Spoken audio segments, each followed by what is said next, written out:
Wanting to conceive but struggle with PCOS or PCOD? Have you tried cinnamon tea?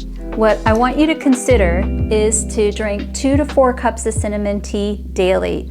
Why is this excellent? Well, cinnamon, number 1, can help moderate high insulin levels. Number 2, because of its warming agency, can help to regulate a cycle. And also, number 3, it can help you to not have such a heavy and painful period. So this is such a simple way to help you to understand your cycle and also your fertility window to help you to conceive. Now, of course, work with your doctor. And another simple acupressure tip that I want to share with you is to go between the ring finger and also the pinky finger.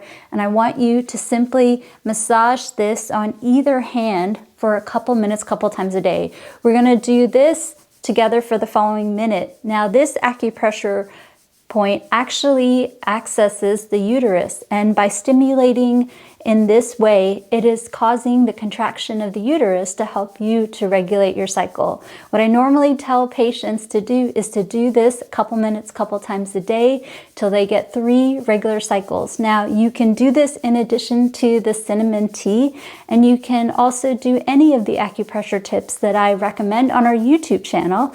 So on there, you'll have a 30-day course, and you'll also be able to follow along as well as like our videos. But until the time being, till you're wanting to know your fertility window and wanting to regulate your cycle, I want you to do this couple minutes, couple times a day till you get your regular cycle. And then also I want you to stop when you're pregnant. And of course, get checked out by your physician and follow any recommendation that he or she may give you. These are just to augment those recommendations. Some simple tips to help you along your wellness and fertility journey from your acupuncturist friend, Anita Tatavarthi.